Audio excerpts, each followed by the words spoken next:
Regresamos a esta primera edición de Radio Análisis, son las 8 de la mañana con 10 minutos prácticamente en esta jornada de día lunes 22 de mayo y saludamos a nuestro siguiente invitado que ya está ahí lo vemos a través de nuestra pantalla, el ministro de Justicia y Derechos Humanos, Luis Cordero. ¿Cómo le va, ministro? Muy buenos días, gracias por estar acá en la radio.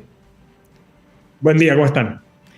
Muy buenos días, ministro. Estamos aquí listos para conversar con usted, pues. Sí, para conversar de varios temas, pero queríamos partir por esta buena noticia, ¿no? Para el Ejecutivo, el despacho a ley de este proyecto que endurece sanciones para delitos de cuello y corbata.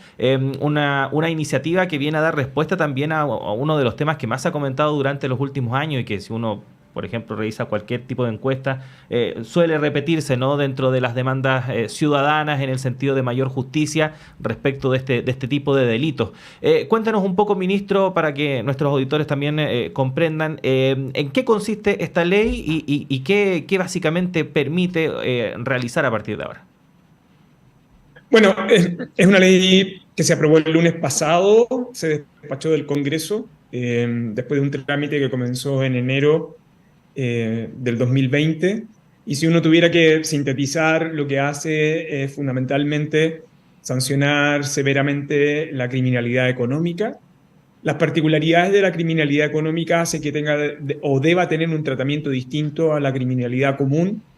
Una de las razones que explica eso es que la criminalidad económica suele producir efectos lesivos más complejos y amplios que la criminalidad común.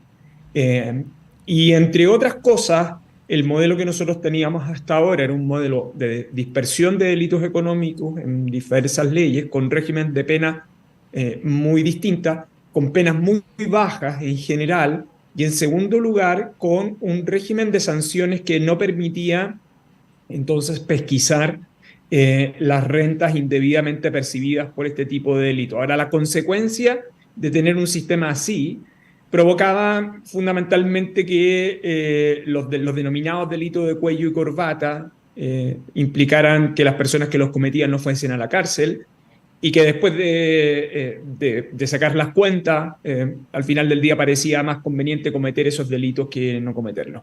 Entonces, lo que hace el proyecto de ley es establecer un régimen estricto de penas, un régimen unificado para todos esos delitos, permitiendo la pena efectiva en muchos de ellos.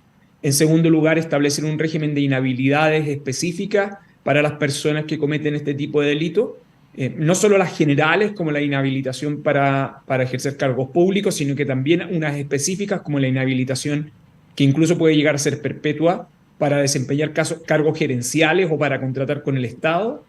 Además de eso, establece un régimen de sanción que lleva todo tipo de que lleva toda pena debe ir acompañada de lo que se denomina vía multa, es decir, la sanción económica, además de la pena privativa de libertad, en el techo puede llegar hasta 19.000 millones de pesos.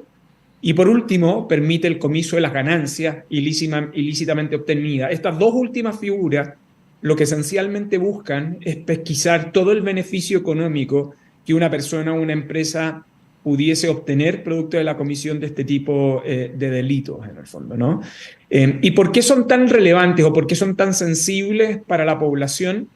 No solo por su masividad, sino que representa muy gráficamente la idea de que el sistema penal existe para unos y no para otros, y en consecuencia lesiona drásticamente la confianza en las instituciones, fundamentalmente por el tema de la impunidad, ¿no? Hay muchísima evidencia que lo que demuestra es que en la medida que la población percibe niveles altos de impunidad, entonces lo que produce son niveles de desconfianza institucional muy severos. Entonces, no es simplemente un proyecto que tiene por finalidad atacar directamente la criminalidad económica, sino que también en el largo plazo recuperar la confianza en las instituciones. Ministro, una de las críticas que hace permanentemente la oposición es que desde el gobierno no se ha dado el impulso necesario a el combate contra la delincuencia y particularmente a la agenda legislativa de seguridad. Usted menciona ahora, por ejemplo, esta legislación que tiene que ver con los delitos de cuello y corbata, que sí tienen que ver, por ejemplo, también con esa agenda, ¿no es cierto? Estamos hablando de la gente que tiene ganancias ilícitas y que de alguna manera las oculta, y por lo tanto el crimen organizado también puede funcionar de esa manera. ¿Cómo están impulsando ustedes los otros proyectos? ¿Se están impulsando realmente o es verídica esta crítica que hace la oposición? Yo creo que hay que dimensionar dos cosas. Los temas de la agenda de seguridad que venían hasta antes del acuerdo y aquellos que se implementaron durante el acuerdo. Nosotros ya hemos despachado algunas leyes bien significativas. Una de ellas es la ley contra la modificación de la ley de drogas, que el presidente de la República promulgó hace un par de semanas atrás y que tiene reformas bien significativas, entre otros comiso de ganancias, entre otros la destinación transitoria de los bienes obtenidos por parte de este tipo de organizaciones para fines de interés general. En fin, hay una serie de normas que son relevantes. La segunda es que el Congreso ya despachó la ley que combate el crimen organizado, que además de incorporar reglas especiales de investigación, también establece reglas para el comiso de ganancia. Este proyecto de ley que se aprobó el lunes de la semana pasada sobre delitos económicos y ambientales estaba dentro de este listado. Y luego la oposición ha señalado estos días que a propósito de los 31 proyectos que están dentro de las priorizaciones del Ejecutivo con los presidentes de la Cámara y del Senado, habrían 12 proyectos que no están ingresados, 12 de 31. Esos 12 responden a distinta naturaleza. Hay algunos que están en elaboración, algunos ya anunciados, como los que hizo el ministro Marcel hace una semana y media atrás, como el proyecto de inteligencia económica. Hay otros que van a ser indicaciones a proyectos de ley que están en trámite, como podría ser el de contrabando. Y hay otros que nosotros estamos afinando técnicamente porque requieren de una precisión jurídica de un poco más de sofisticación. El jueves de la semana pasada yo tuve una reunión con el fiscal nacional precisamente por eso, que son, por ejemplo, el proyecto de ley que crea la Fiscalía Supraterritorial y los que permiten la eficacia o eficiencia del sistema de enjuiciamiento criminal por una serie de problemas que en la actualidad tiene. U otros que estamos terminando de discutir con el Ministerio de Vivienda y Urbanismo, que permite o facilita la construcción de cárceles dado la situación en la que nos encontramos en la actualidad. Por lo tanto, yo creo que de los proyectos que señala la oposición, una cantidad importante de ellos ya están en curso o van a ser indicaciones a proyectos de ley que están en trámite. Y lo más relevante de ese listado de 31 proyectos que forman parte de las prioridades del Congreso para su tramitación y del Ejecutivo para despachar los proyectos. Pero hay un tema que es bien relevante a propósito de lo que usted me dice, y es que hay que tener cuidado, esto yo lo he dicho en entrevistas previas, con creer que los temas de seguridad se resuelven pura y simplemente aprobando leyes, en el fondo, ¿no? Porque si no, vamos a confiar en... Esos son estados de papel en general. Lo que uno debiera apuntar es en el desempeño y en el resultado de las instituciones. Y creo, por ejemplo, que el programa Calle Sin Violencia, que lo que hace es integrar competencias, atribuciones, recursos de distintas instituciones públicas, ha permitido los resultados en muy poco tiempo, en el fondo, ¿no? Entonces, esta combinación de leyes, pero con desempeño y gestión, creo que es clave para seguir avanzando en la agenda de seguridad y además no creer que la agenda de seguridad es simplemente una agenda de días, ¿no? Sino que es una agenda sostenida en el tiempo por parte del Ejecutivo y el Congreso. Uh-huh. Ministro, y tomando en cuenta el trabajo que usted describe respecto de lo que está haciendo el Ejecutivo, también en conjunto con el Poder Legislativo, ¿por qué de todas formas la percepción ciudadana sigue siendo negativa respecto de la evaluación que se hace del trabajo del gobierno en esta materia? ¿Qué está fallando ahí de transmitir estas acciones a la gente finalmente y que entienda en cierta forma de que se está avanzando y que se están haciendo cosas y tratar de normalizar un poco la percepción que hoy está un poco distorsionada? Pero lo que pasa es que las agendas de seguridad siempre han sido agendas complejas. Yo quiero recordar simplemente a quienes nos escuchan que las agendas de seguridad, yo diría que se instalaron como temas prioritarios de discusión pública en la segunda parte de los 90 A finales de los 90, por ejemplo, el gran debate estaba vinculado a recursos de carabineros, cómo sacábamos a funcionarios policiales de labores administrativas y los enviábamos a labores ejecutivas. En la década del 2000 fue un debate similar en temas de agenda de seguridad. De hecho, si uno mira esa década, hay algunos debates que se vuelven a replicar. En el 2010 en adelante, de nuevo tuvimos esa discusión. Fíjense que, recuerden que en la década del 2000, además, se instala la reforma procesal penal, y se instala con el concepto de la reforma procesal penal la idea de la puerta giratoria, ¿no? De un sistema que era extremadamente garantista. Bueno, la evidencia demuestra todo lo contrario. La evidencia lo que demuestra es que a partir del 2005 el número de personas privadas de libertad comenzó a aumentar. Es decir, la reforma procesal penal condenó muchas personas en muy poco tiempo. Si tenemos algo de tiempo podemos conversar, porque eso lo que tiene es un impacto muy significativo en el sistema penitenciario, por ejemplo, ¿no? Si uno mira los datos dan cuenta que la reforma procesal penal encarceló más personas de las que venía encarcelando el sistema antiguo. Pero sin embargo teníamos un problema de percepción. En la década del 2000, del 2010 en adelante, tenemos la denominada agenda corta, antidelincuencia. Todas estas lo que fueron sumando fueron restringiendo los poderes de los jueces, aumentando penas, en fin. Lo que quiero decir con esto es que con indiferencia de cualquier administración, los temas de seguridad golpean o interpelan a los gobiernos inevitablemente. Y yo creo que lo que hemos aprendido de todo este tiempo es que buena parte de la manera de poder reaccionar no solo son con leyes, sino que con gestión pública. Ustedes recordarán, por ejemplo, tanto las administraciones de la presidenta Bachelet como las administraciones del presidente Piñera enfrentaron dos discusiones con las policías. Uno, sobre los datos, cómo se unificaban los datos. Y el segundo problema que enfrentaron es dónde se ubicaban los policías, porque durante largo tiempo las policías administraban ciertos niveles de autonomía donde ubicaban sus efectivos policiales. Entonces, no quiero decir con esto mal de muchos consuelo de tonto. Lo que quiero decir es que cuando se instalan prioritariamente las agendas de seguridad, son las administraciones que conviven con esas agendas las que tienen o sufren o enfrentan esas controversias. Creo que en el debate público que tenemos en la actualidad, donde el Congreso ha tenido un rol muy prevalente, es útil también para contrastar que no basta con las leyes, sino que fundamentalmente lo que necesitamos es gestión. Más recursos para las policías, mejor desempeño de las mismas y resultados que sean tangibles para las personas. Por ejemplo, el plan Calle Sin Violencia volvió a llevar a la policía a las calles. Entonces yo supongo que ahora muchos de nosotros estaremos preocupados de tener los documentos adecuadamente dentro de la... Ahora sabemos que en cualquier momento un policía nos puede detener en la calle simplemente para verificar el estado de nuestros documentos del vehículo, y eso implica que no solo hemos podido detectar personas que estaban con órdenes de detención, sino que además empezamos a darnos cuenta que muchas personas no realizaban su revisión técnica y no pagaban su permiso de circulación hace mucho tiempo, ¿no? Entonces hay esta mezcla de dos cosas, y yo creo que la gestión es clave para poder seguir transmitiendo la percepción de seguridad.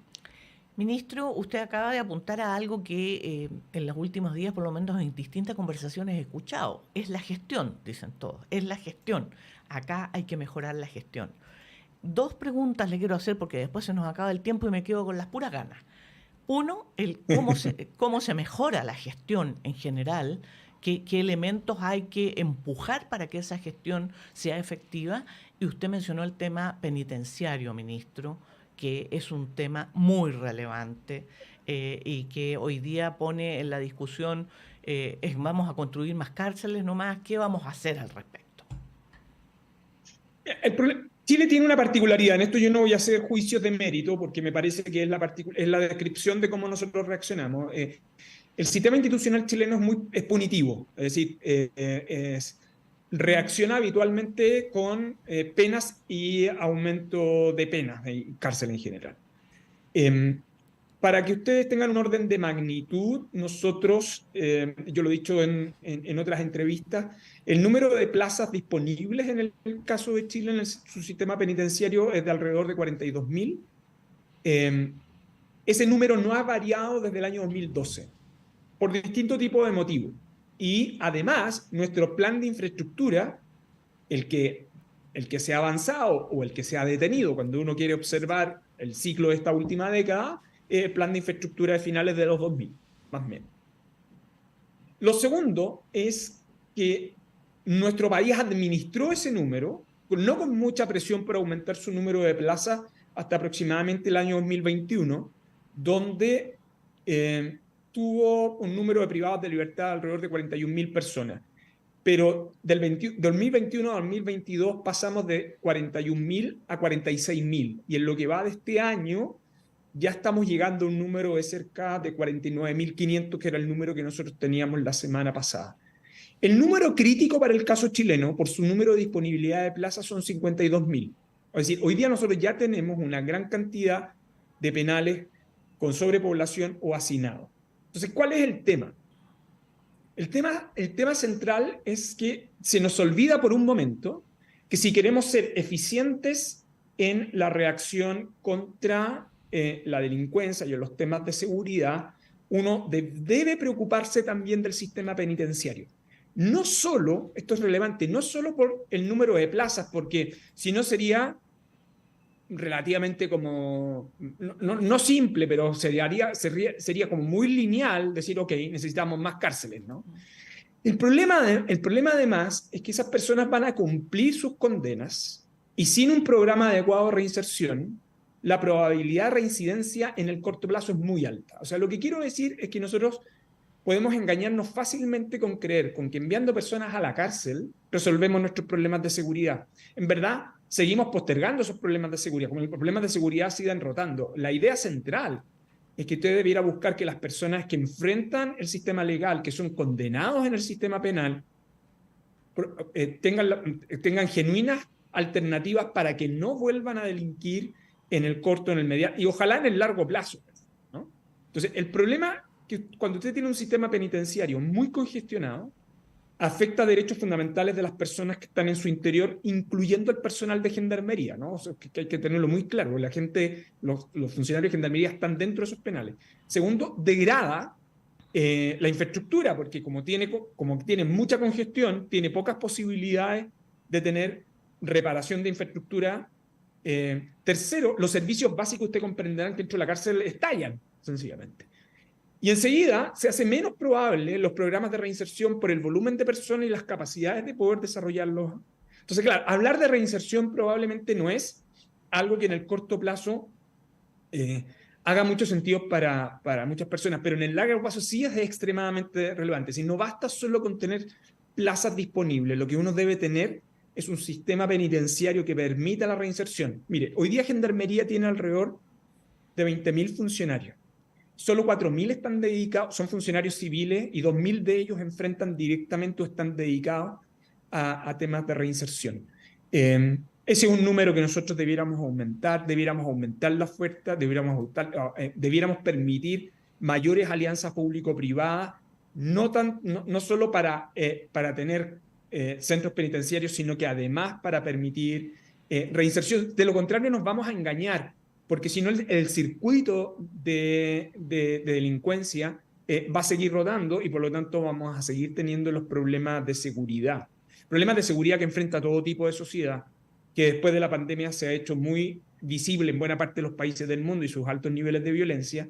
Pero lo que es relevante, esto a propósito de la otra pregunta que me formulaban, y esto por algunos viajes que yo estaba en regiones, es que las personas comparan. Cuando usted le dice, mire, la tasa de homicidio en Chile en relación a otros países del mundo, o mire, sabe que nosotros en cárcel, lo que en verdad las personas comparan es con su realidad anterior, es con su vida cotidiana. Y yo creo que ese es como el gran desafío que tiene el sistema institucional, cómo administrar la realidad de hoy con esa percepción sobre cómo era mi vida en el pasado, pero sobre todo cómo proyectamos bienestar futuro. Y yo creo que ahí es clave la fórmula en que el Estado se gestiona para ir administrando esas percepciones. Ujú.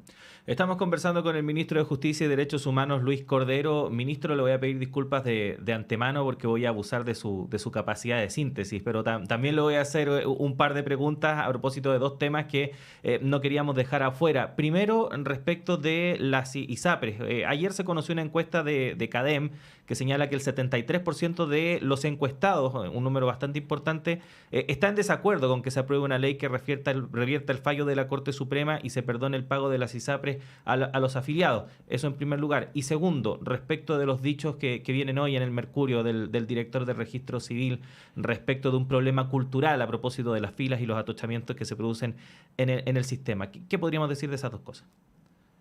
De la primera, lo que podemos decir, días atrás, yo me he referido a la situación de las ISAPRES. En mi condición de ministro de Justicia, mi responsabilidad es transmitir la importancia de que en un Estado de Derecho se respeten las sentencias judiciales. A uno podrá gustarle o no, pero en un sistema democrático, el sistema institucional descansa en que las controversias son resueltas por un tercero imparcial, y entendemos que una vez que son resueltas, lo que corresponde es llevarlas a cabo. En este caso, dadas las magnitudes del conflicto, el Ejecutivo tomó una opción, y es que para dar cumplimiento a esa sentencia es necesaria la dictación de un proyecto de ley, y en consecuencia buena parte de la modalidad como se ejecuta, la forma en que se lleva a cabo, es una decisión que corresponde al Congreso, y a mí me parece que eso es lo relevante aquí, en la dimensión de que las sentencias judiciales se deben cumplir, y que ese 73%, más allá de la situación de las ISAPRES, supone también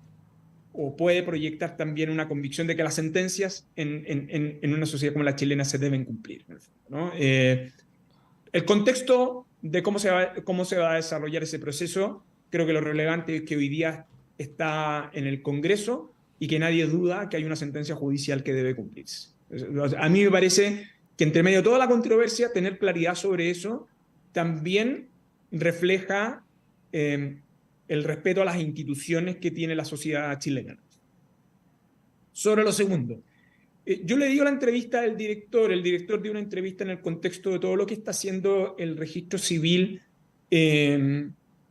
para poder normalizar la atención. Es una institución que tiene, para que ustedes se hagan una dimensión, el año pasado realizó algo así como cerca de 14 millones de prestaciones. El registro civil ha tratado de desarrollar una gran cantidad de aportes tecnológicos. Hoy día nosotros podemos renovar nuestra cédula de identidad por la web, o también lo podemos hacer en una app.